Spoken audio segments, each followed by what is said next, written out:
بسم اللہ الرحمن الرحیم۔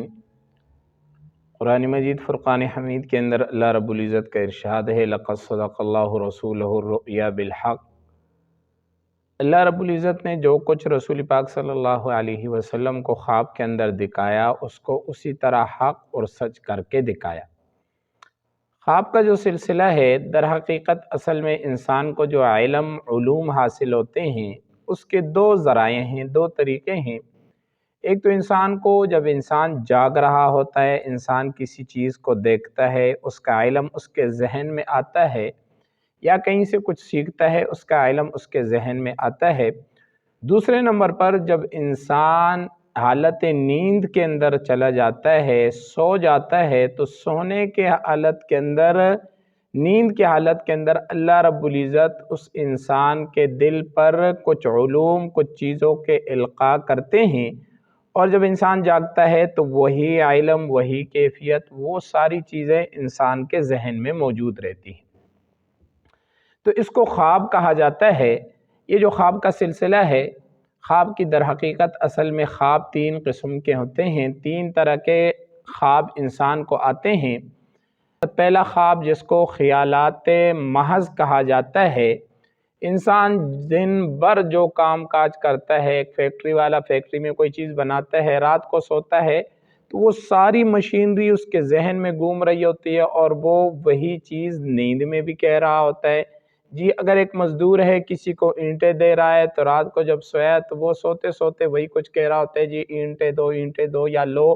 یا اگر ایک طالب علم کوئی پڑھنے والا ہے تو وہ رات کو اس کو پڑھتا ہے۔ اس کو خیالات محض کہا جاتا ہے کہ جو بھی آپ نے دن کے حصے میں دیکھا وہی آپ کو نظر آیا۔ اس خواب کی بھی کوئی حقیقت نہیں ہوتی۔ دوسرے نمبر پر جو خواب آتے ہیں، اس کو اضغاث احلام کہا جاتا ہے، ہیبت ناک خواب، پراگندہ خواب، اور یہ انسانی دماغ کے اوپر شیطان اثرات ڈالتا ہے، اور یہ خواب ان اثرات کی عکاسی کرتا ہے۔ اس کی بھی کوئی حقیقت نہیں ہوتی، شیطانی اثرات ہوتے ہیں۔ اس کا علاج بھی رسول پاک صلی اللہ علیہ وسلم نے حدیث مبارکہ کے اندر ارشاد فرمایا ہے۔ تیسرے نمبر پر جو خواب ہے، ان کو رؤیا صالحہ، رؤیا صادقہ کہا جاتا ہے۔ یہ من جانب اللہ کی طرف سے انسان کے دل پر الہام، القاء خواب کے اندر کیا جاتا ہے، اور انسان جب جاگتا ہے تو وہی ساری کیفیت، ساری چیزیں انسان کے جاگنے کے حالت میں بھی اسے پیش آتی ہے، اور وہ ان چیزوں کو ہو بہو سچا ہوتا ہوا بھی دیکھتا ہے۔ جیسے رسول پاک صلی اللہ علیہ وسلم کے لیے فتح مکہ کے متعلق آپ کو خواب آئی، مختلف مقامات پر آپ کو خواب آئی، اور صبح دیکھا تو اسی طرح اللہ نے اس کو سچ بھی کر دکھایا۔